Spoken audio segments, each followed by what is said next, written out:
Most people don't realize it, but a silent, almost invisible behavior dominates a large part of modern human relationships.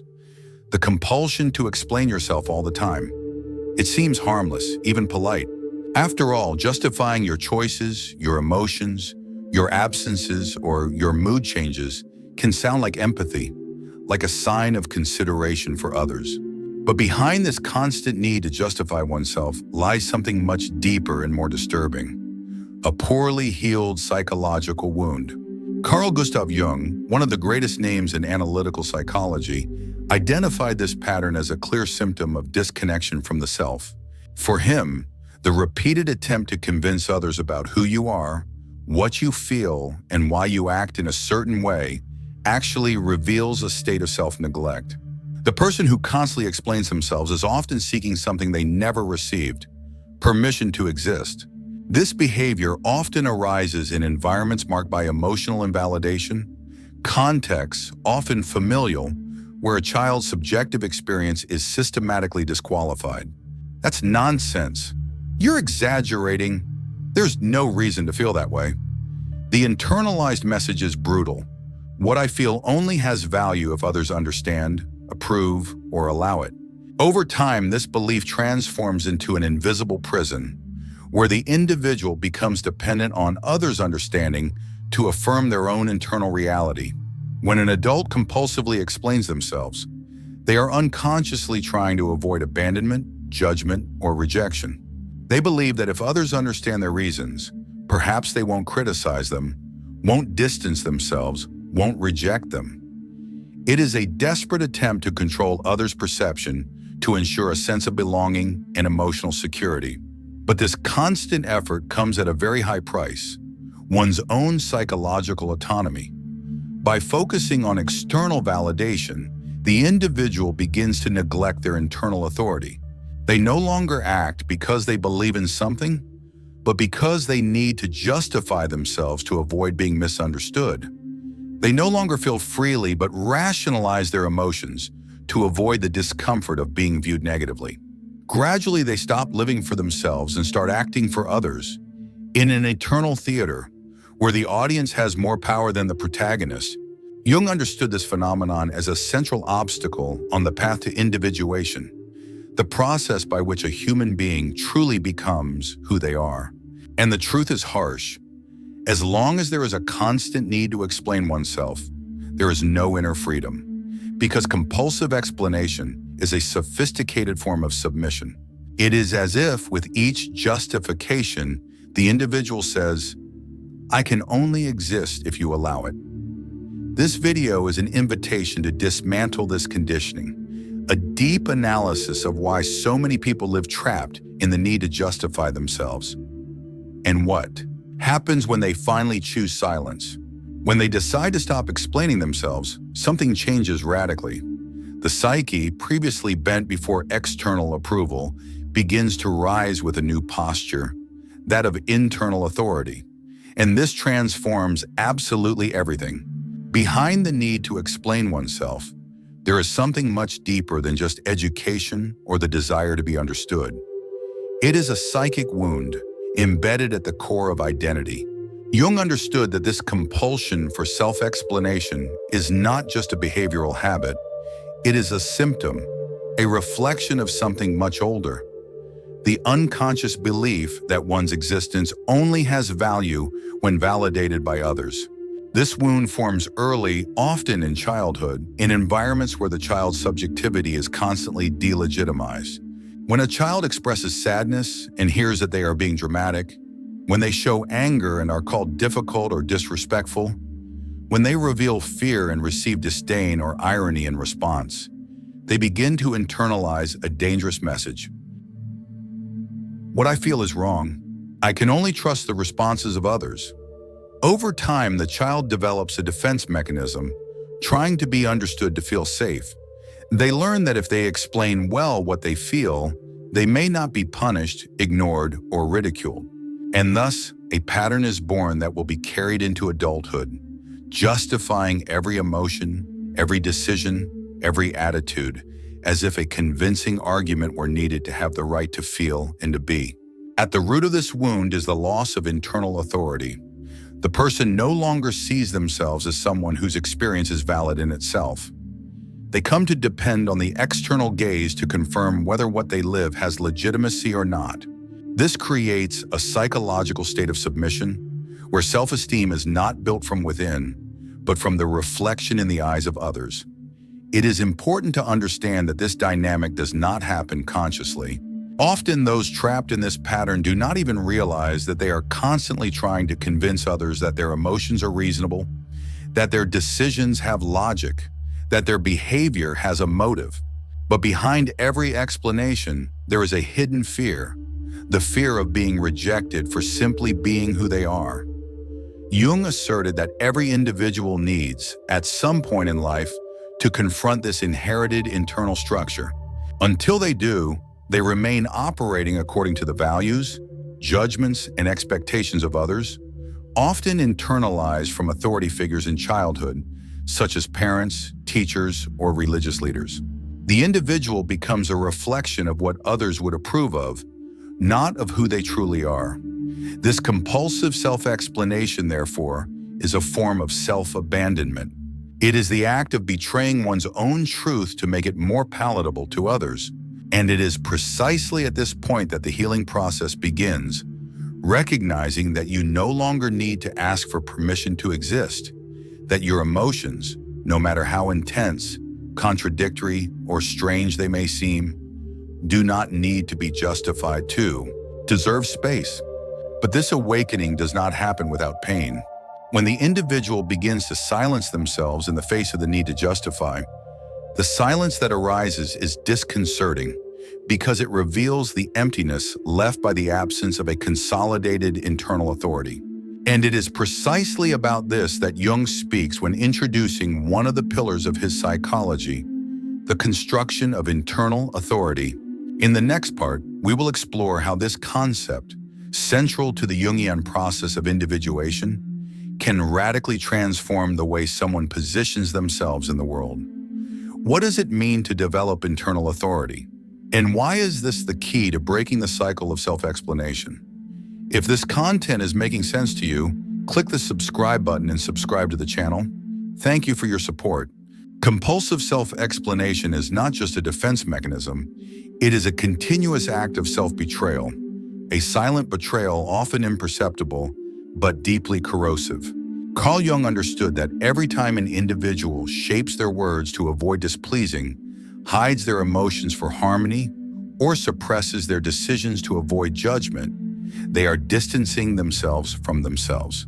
They are, in fact, abandoning their own truth. This internal betrayal does not happen explosively, like a violent break with the self. On the contrary, it is gradual, subtle, everyday.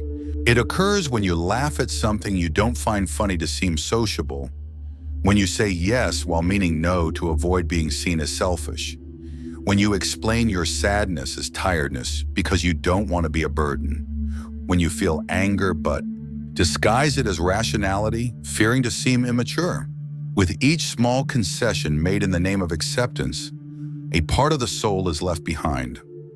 Jung identified that this type of behavior is a direct reflection of the ego, disconnected from the self. The ego, which should be merely the functional center of consciousness, becomes a servant of external acceptance. It reconfigures itself to become what others want to see.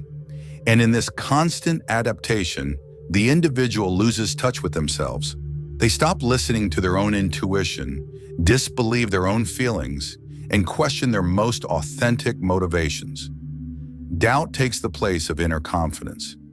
This process of self-abandonment is insidious because it is socially valued. People who adjust well, who know how to explain themselves, who avoid conflicts, who are easy to get along with, are often praised. But behind this false harmony often lies a deep emotional exhaustion, an exhaustion of those who live for others but can no longer hear themselves. Jung asserted that this type of internal fragmentation is one of the main causes of neuroses. When the ego distances itself too much from the self, the symbolic center of psychic wholeness, symptoms arise: chronic anxiety, existential crises, feelings of emptiness, difficulty in making decisions, low self-esteem. And why? Because the soul is screaming to be heard but has been silenced in the name of social adaptation. Deep down, what is at stake here is a crucial question. Whose life is it? As long as you are constantly seeking approval to feel, think, or act, your existence will be merely a performance, an edited version of your truth. You will always be a character in someone else's narrative, never the author of your own story. The only way to break this cycle of self-betrayal is to reclaim internal authority. It is to develop the capacity to uphold your truth even when it is not understood, even when it causes discomfort, even when it challenges expectations. This is the beginning of true individuation, becoming whole, even if it means disappointing others. But how to cultivate this internal authority? How to stop depending on external understanding to affirm who you are? How to maintain silence in the face of pressure for explanations? This is precisely what Jung proposes with his concept of individuation, and this is what we will explore in depth in the next part. Because only when this authority is established does silence cease to be absence and becomes affirmation. For Carl Jung, true psychological freedom does not arise from social acceptance or external understanding. It emerges from the development of internal authority. This concept, central to his theory of individuation, represents the individual's ability to validate their own subjective experience without relying on the approval of others. It is the moment when you stop asking yourself, "Will they understand what I feel?" and start asserting, "It doesn't matter if they understand, this is true for me." Internal authority is the opposite of compulsive self-explanation. While the latter is anchored in insecurity, in the need to justify every step to be accepted, internal authority arises from the deep conviction that your truth does not need to be negotiated. This shift is not merely intellectual, it is existential.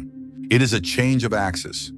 The center of gravity of the psyche shifts, moving from the periphery of external approval back to the center of the self, where the totality of being resides.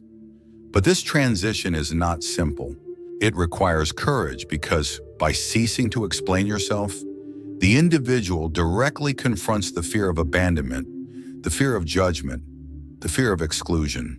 Jung said that individuation requires traversing the desert of inner solitude. The moment when, for the first time, you hold a no without guilt, when you do not justify yourself for changing your mind, when you end a conversation without explaining why, not out of arrogance, but simply because you owe nothing to anyone to exist. Developing this authority does not mean becoming insensitive or closed to dialogue. On the contrary, it means that you no longer need to beg for understanding. You offer your truth as a gift, not as a plea for acceptance. Communication ceases to be a performance and becomes an authentic expression. It is the difference between speaking to be approved and speaking to be true. In practice, internal authority manifests in small daily gestures, in silence in the face of provocation, in the firmness of saying, "That does not resonate with me," without needing to explain why, in the refusal to participate in an emotional game where you always have to justify your position, and above all, in the ability to endure the discomfort of not being understood and still remain whole. Jung believed that this is one of the most important moments of the psychological journey, the instant when the individual stops outsourcing their self-esteem and begins to recognize it as something that arises from within. This transition is symbolic and powerful, as it marks the break with the old conditioned self, the one that lives to please, and the birth of a new self, rooted, autonomous, whole. But this new stance is not well received by everyone. On the contrary, the silence that arises from internal authority often disturbs. People who previously benefited from your insecurity begin to lose control. Manipulators feel threatened. Relationships based on power dynamics start to crumble. And that is precisely why, when you stop explaining yourself, everything changes. In the next part, we will dive into this transformative turning point, Why does silence hold so much power? What happens to your relationships when you refuse to continue justifying who you are? Get ready, because what comes next may radically change your perception of the ties you maintain today. If what you're hearing resonates with you, you'll find real value in my ebooks.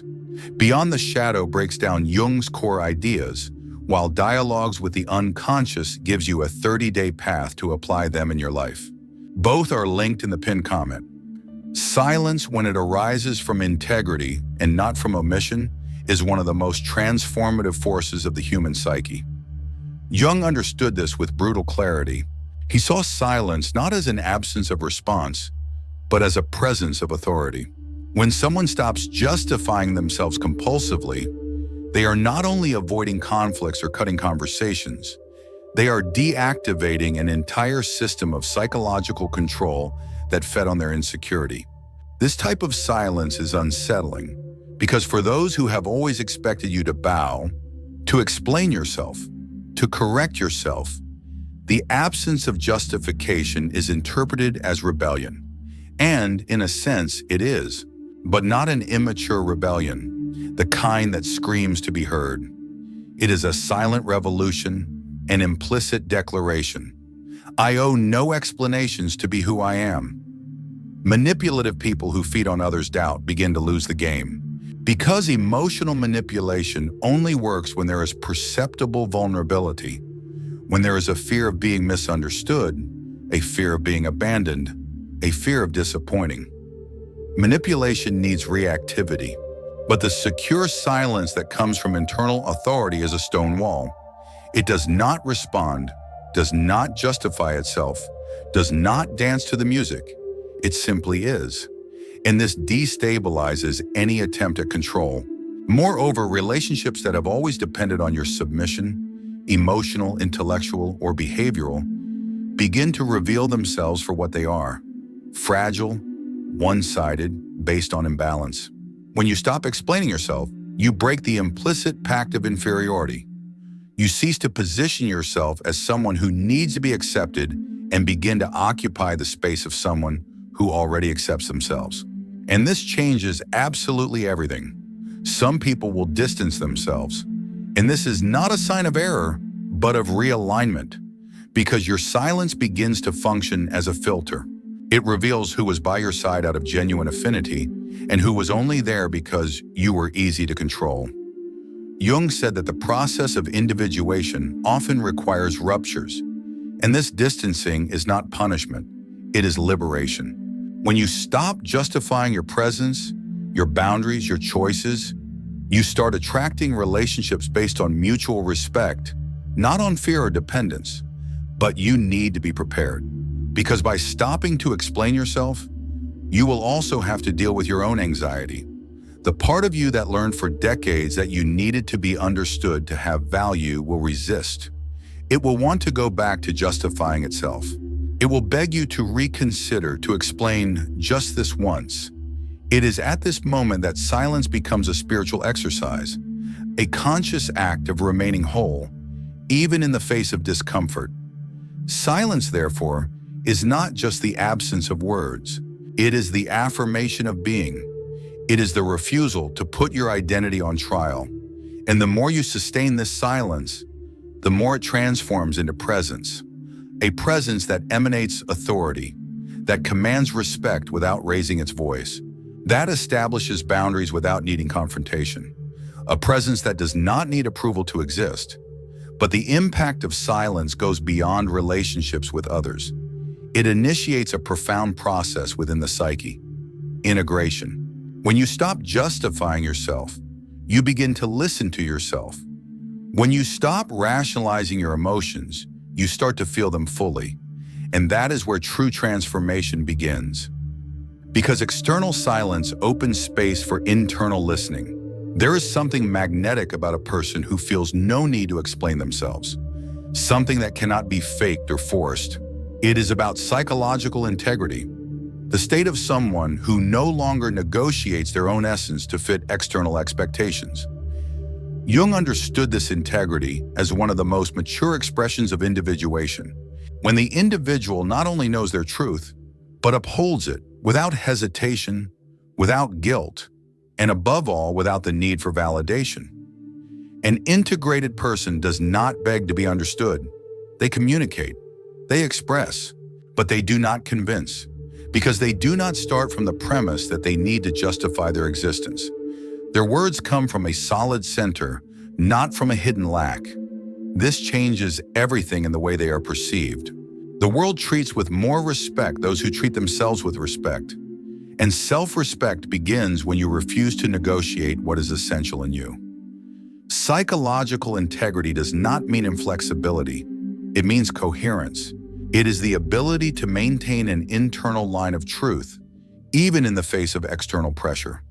It is when you feel something uncomfortable in a situation, and even without being able to explain it rationally, you trust your feelings. You do not need to present evidence or build elaborate arguments. You simply say, "This does not resonate with me," and that is enough.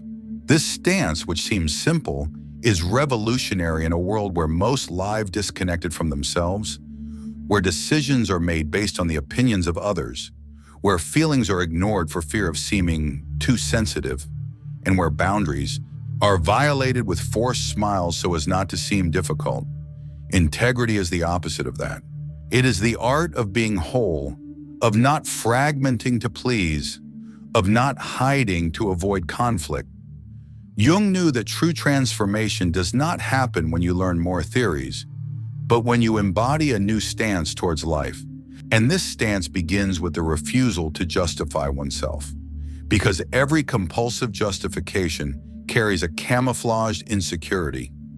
Am I enough? The integrated person no longer asks this question.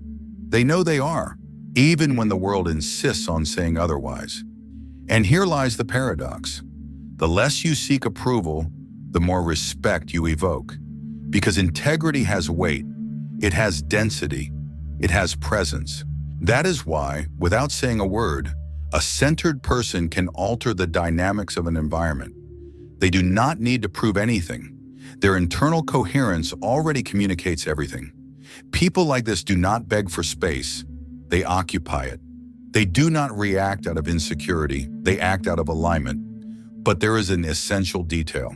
This integrity is only possible when you stop betraying yourself, when you stop molding yourself to be accepted, when you give yourself permission to feel, choose, act, even if no one understands. This requires practice, requires presence, requires self-knowledge. But above all, it requires the courage to take responsibility for your own existence without blaming others, without outsourcing your value. And when this integrity settles in, the effects are profound. Relationships change. The way you position yourself professionally changes. Your self-perception becomes clearer. Anxiety decreases. The need to control what others think disappears because you stop living to be understood and start living to be true. But there is something even deeper, something that happens not only in the way you relate to the world, but in what you begin to emanate. When you stop justifying yourself, you start to emanate a new energy, that of someone who is in control of themselves. And this energy is unconsciously perceived by everyone around. This is where the invisible shift occurs. The world begins to treat you as someone who does not negotiate. When a person stops explaining themselves, everything changes, not just inside, but around them. It's as if a new frequency begins to be emitted. You no longer say, "Please understand me." You emanate, "I know who I am and I don't need your permission." And the world inevitably responds. Jung knew that the human psyche is guided by energy, by presence, by internal structure, and not by rational justifications. The person who constantly tries to be understood emits a vibration of submission, of doubt. The one who no longer explains themselves emits strength, clarity, authority. And this is not about becoming arrogant. It's about finally becoming whole. People start to listen to you differently. Unbalanced relationships cease to make sense. Dynamics where you were submissive, predictable, easily controlled, simply collapse. Not because you fought, but because you are no longer available to play the same role. Silence changes the configuration of your relationships. because it communicates what you once begged for. It says, I am not here to be shaped, I am here to be. And from there, you begin to attract a different kind of connection, deeper, more honest, more aligned with who you have become. Respect starts from the inside out. And the first step is precisely to stop justifying your own existence. But this journey requires presence, because in moments of doubt, the impulse to explain yourself will return. It will seem safer to please. It will seem easier to yield. And it is in those moments that you must remember. Every time you silence an explanation, you reaffirm yourself. You consolidate your integrity. You take your place in the world, not as someone who begs for space, but as someone who already knows they belong. So now tell me in the comments, what is the explanation you repeat the most and that deep down you already know you don't want to give anymore? Maybe it's about your emotions, your boundaries, your way of being. Write it down. This is more than just a vent. It's a turning point. And if this message confronted or inspired you, don't keep it to yourself. Like the video, share it with those who explain themselves too much, and subscribe to the channel. The next video is also essential on this journey. Watch it now. You will understand why.